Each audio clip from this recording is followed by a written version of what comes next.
சிவாய நமஹ.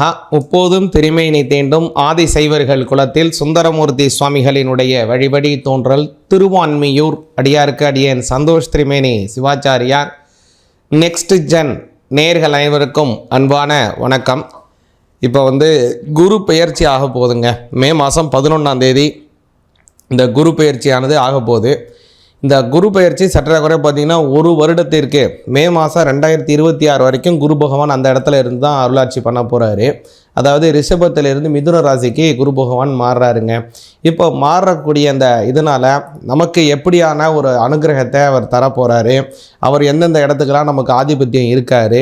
இப்போ நிறையா இடத்துல ஒரு மாதிரி ஒருத்தவங்க சொல்லிகிட்டு இருக்காங்க. இதுதாங்க உங்களுக்கு நடக்க போகுதுங்கிற தீர்மானம் என்ன, எதை செஞ்சால் உங்களுக்கு நல்லது, இதனால் என்னென்னலாம் ப்ளஸ் இருக்குது, எதுலெல்லாம் மைனஸ் இருக்குது எப்படிங்கிறத கொஞ்சம் தெளிவாக பார்ப்போங்க. முதல்ல குரு பகவானை நம்ம நல்லா தெரிஞ்சுக்கணும். குரு பகவான்கிறவர் அப்படிங்கிறவர் முக்கியமான ஒரு கிரகம். குரு பார்த்தால் கோடி நன்மை அப்படின்னு சொல்லுவாங்க. எதனால் அப்படின்னா குரு பகவான் இருக்கிறத விட அவர் பார்க்கக்கூடிய இடத்துக்கு அதிகமான நன்மைகளை தருவார். பொதுவாகவே எல்லா கிரகத்திற்கும் பார்த்திங்கன்னா சமசப்தம பார்வை அப்படின்னு ஒரு பார்வை இருக்குது. அதாவது எந்த இடத்துல உட்காந்துருக்கோ அதுலேருந்து 7ஆம் இடத்தை அந்த கிரகமானது பார்க்கும். இப்போ நான் இங்கே இருக்கேன் அப்படின்னா எனக்கு முன்னாடி இந்த கேமரா ஓடிட்டு இருக்குன்னு வச்சுங்க. இப்போ எனக்கும் அந்த கேமராக்கும் இருக்கக்கூடிய அந்த டிகிரிங்கிறது சரியாக 180 டிகிரியில் இருக்கும். இப்படி நேராக இருக்கும். பக்கத்தில் எப்படி எடுத்து பார்த்தாங்க அப்படின்னா என்னால் நான் சொல்லக்கூடிய விஷயத்தை அவங்க பார்க்குறவங்களுக்கு சரியாக புரியாது இல்லையா? அப்போ நேராக பார்க்கும்போது தான் என்னுடைய முகம் நேராக அவங்களுக்கு பார்க்கும்போது தானே அது தெரியுது. அது மாதிரி அதுக்கு 180 டிகிரி பார்வை, அதற்கு நேர் பார்வை அப்படின்னு பேர். அது எல்லா கிரகத்தையும் இருக்குது. அதே மாதிரி குரு பகவானுக்கும் அந்த நேர் பார்வை இருக்குது. அது அல்லாமல் அவருக்கு 2 பார்வை விசேஷ பார்வை அப்படின்னு பேர். அதற்கு முதல்ல உள்ள விசேஷ பார்வை 5ஆம் வீட்டை அவர் பார்ப்பார். 120 டிகிரியில் இருக்கக்கூடிய அந்த 5ஆம் வீட்டை அவர் பார்ப்பாருங்க. அதே மாதிரி 9ஆம் வீட்டையும் அவர் பார்ப்பார். அதனால் 5ஆம் வீட்டு பார்வையும் 9ஆம் வீட்டு பார்வையும் குரு பகவானினுடைய விசேஷ பார்வை அப்படின்னு பேர். அதனால் குரு பகவானுக்கு மொத்தம் 3 வகையான பார்வைகள் அவருக்கு இருக்குது. இருக்கிற இடத்தில் எந்த இடத்துல இருக்காரோ அதை விட அவர் எந்த இடத்துக்கு பார்வை பார்க்கிறாரோ அதனால் அந்த இடத்திற்கு அதிகமான நன்மைகள் கிடைக்கும். இப்போ குரு பகவான் சரியில்லாமல் இடத்துக்கு நமக்கு வந்திருந்தாலும் கூட, அல்ல சரியான இடத்துக்கு வந்திருந்தாலும் கூட, அவர் நல்லது செய்கிறார் கெட்டது செய்கிறார் அதெல்லாம் அடுத்த விஷயம். ஆனால் அவருடைய பார்வைங்கிறது 100க்கு 100% உங்களுக்கு நன்மையைத்தான் தரும். நீங்கள் எந்த ராசிக்காரங்களாக இருந்தாலும் சரிதான். அதனால் குரு பகவானினுடைய பார்வைங்கிறது ரொம்ப சிறப்பானது. அது மட்டும் இல்லை, குரு பகவானுக்கு பார்த்திங்க அப்படின்னா 12 மடங்கு பெரிய சுழற்சி பாதையை கொண்டவர் சூரிய பகவான். அதாவது நம்ம பூமி எப்படி சூரிய பகவானை சுற்றி வருதோ அதே மாதிரி குரு பகவான் நம்ம பூமியை விட 12 மடங்கு பெரிய சுழற்சி பாதையை கொண்டவர். அதனால் நம்ம பூமியை சுற்றி ஒரு பெரிய வட்டமாக நமக்கு ஒரு பெரிய அரணாக பாதுகாப்பாக இருக்கக்கூடிய பெரிய அறிஞர்கள்லாம் என்ன சொல்கிறாங்க அப்படின்னாங்க, பழங்காலத்திலலாம் பழைய காலத்திலலாம் அந்த பூமியை நோக்கி வரக்கூடிய பல அந்த எரிக்கற்களினுடைய தாக்குதலை குரு பகவானினுடைய அந்த ஈர்ப்பு சக்தி அதிகமாக இருக்கிறதுனால பூமிக்கு வர வேண்டிய பல எரிக்கற்கள் குரு பகவான், அதாவது இந்த ஜூபிட்டர் பிளானட்ல போய் மோதி இருக்கு அப்படிலாம் நிறைய சொல்றாங்க. அது மாதிரி நிறைய இடத்துல நம்மளை பாதுகாத்தவர் குரு பகவான். அதே போல வருங்காலத்திலே நிறைய விஷயத்துல நம்மளை பாதுகாக்கக்கூடிய எண்ணம் கொண்டவர். அதே மாதிரி பார்த்தீங்க அப்படின்னா குரு பகவானுடைய அனுகிரகம் ரொம்ப முக்கியமானது. இந்த உலகத்தில் விளையக்கூடிய பழைய தானியங்களுக்கு குரு பகவானுடைய ஆதிக்கம் வேணும். அதே மாதிரி தேதிக்கு ஒவ்வொரு விதமான உலகத்துக்கும் பார்த்தீங்கன்னாங்க ஒவ்வொரு விதமான அந்த கிரகங்களினுடைய ஆதிக்கம் முக்கியம்.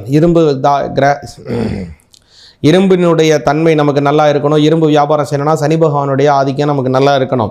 அதே மாதிரி தாமிர பிஸ்னஸ் பண்ணுறோம், அதே மாதிரி இதெல்லாம் பண்ணுறோம் அப்படின்னா அதற்கு இந்த காப்பர் பிஸ்னஸ் பண்ணுறோம், காப்பர் ஒயர் பிஸ்னஸ் பண்ணுறோம் அப்படின்னா அதற்கு சூரிய பகவானுடைய அனுகிரகமானது வேணும். அதே வெள்ளி பிஸ்னஸ் பண்ணுறோன்னா சுக்கிர பகவானுடைய அனுகிரகம் வேணும். ஒவ்வொரு விதமான கிரகத்திற்கும் ஒவ்வொரு விதமான மெட்டல் லார்ஜி அப்படின்னு சொல்லுவாங்க. அந்த மெட்டலினுடைய தன்மை அதுக்கு இருக்குது. அதே மாதிரி நம்ம நிறையா தங்கம் வாங்கணும், வீட்டில் நிறைய தங்க ஆபரணங்கள் சேரணும், நமக்கு நல்ல தங்கத்தில் முதலீடு செஞ்சுருக்கோம், நல்ல அபிவிருத்தி ஆகணும் அப்படின்னா அதற்கு குரு பகவானுடைய அனுகிரகம் வேணும். அது மட்டும் இல்லை, குழந்தை பாக்கியத்தை தரக்கூடியவர் குரு பகவான். அதனால தான் குரு பகவானுக்கு புத்திரகாரகன் அப்படின்னு பேர். அதனால தான் புத்திரகாரகனாக இருக்கக்கூடிய குரு பகவான் அனுகிரகம் வந்தால் தான் ஒருத்தவருக்கு குழந்தை பாக்கியம் கிடைக்கும். அது மட்டும் இல்லாமல் கல்யாணம் நடைபெறுவதற்கும் குருவினுடைய நோக்கு, வியாழ நோக்கு, குரு பார்வை மிக மிக அவசியம். அதனால் அந்த குரு பலன்கிறது ரொம்ப முக்கியம். அதனால தான் என்ன சொல்லுவாங்க, வியாழ நோக்கு வந்துருச்சா, குருதசை வந்துருச்சு வந்துருச்சா, குழந்தைக்கு கல்யாணம் பண்ணலாமா அப்படின்னு பாருங்கள் அப்படின்னு ஜோதிடர்கிட்ட கேட்பாங்க. அதுமாரி குரு பகவான் ரொம்ப அற்புதமான கிரகம், முக்கியமான கிரகம். அவருடைய பெயர்ச்சி 2025 மே மாதம் 11ஆம் தேதி நடக்குதுங்க.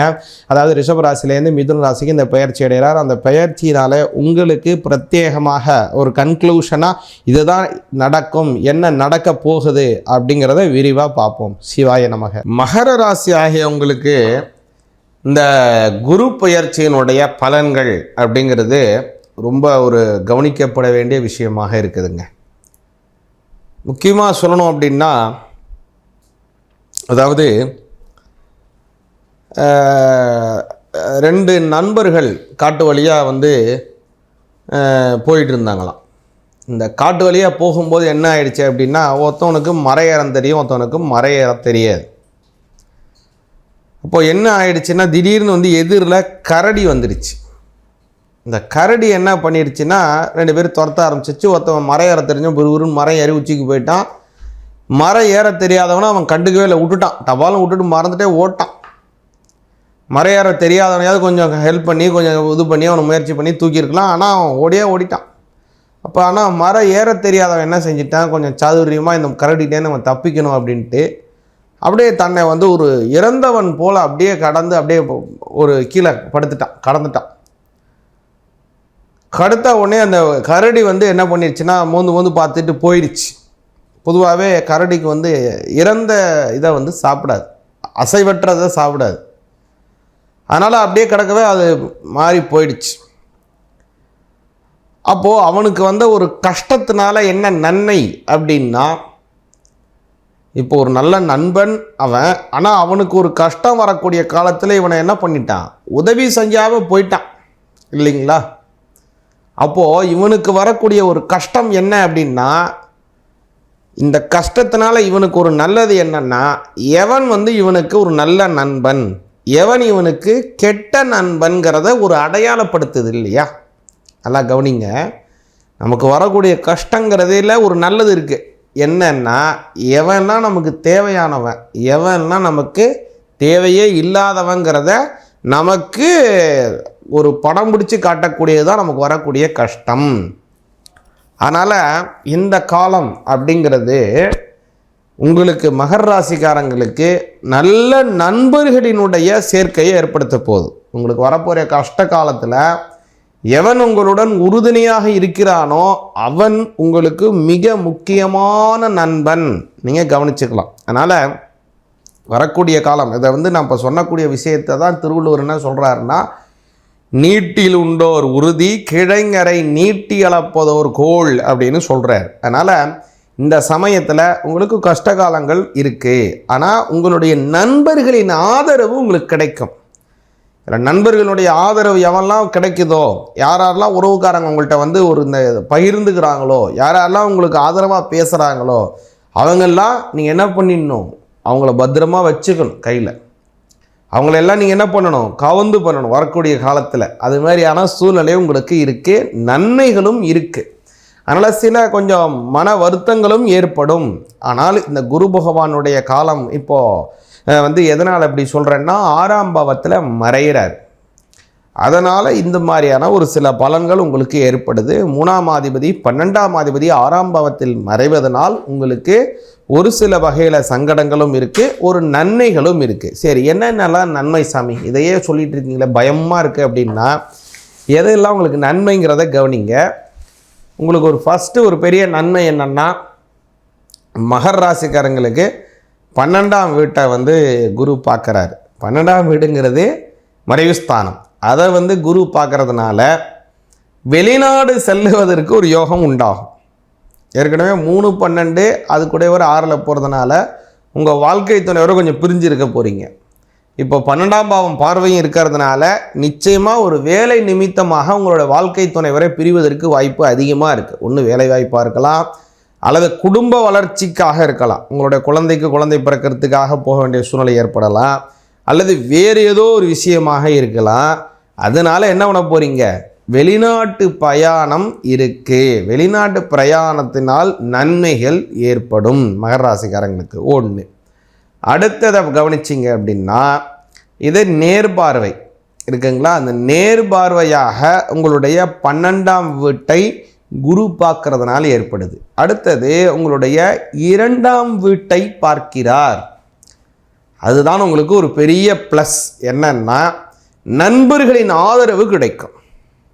என்ன ஆகும், பொருளாதார ரீதியாக இருக்கலாம், அல்லது ஒரு வாக் சகாயம், உங்களுக்குன்னு ஒரு பேசக்கூடிய தன்மையாக இருக்கலாம், அல்லது ஒரு கஷ்டத்திலே ஒரு அவங்களே முன்வந்து உதவி செய்யக்கூடிய தன்மையாக இருக்கலாம். அதான் முன்னாடியே சொன்னேன், உங்களுக்கு யார் யாரெல்லாம் வேண்டிய நண்பர்கள்ங்கிறத படம் பிடித்து காட்டக்கூடிய தன்மை வரக்கூடிய காலம் ஏற்படும்.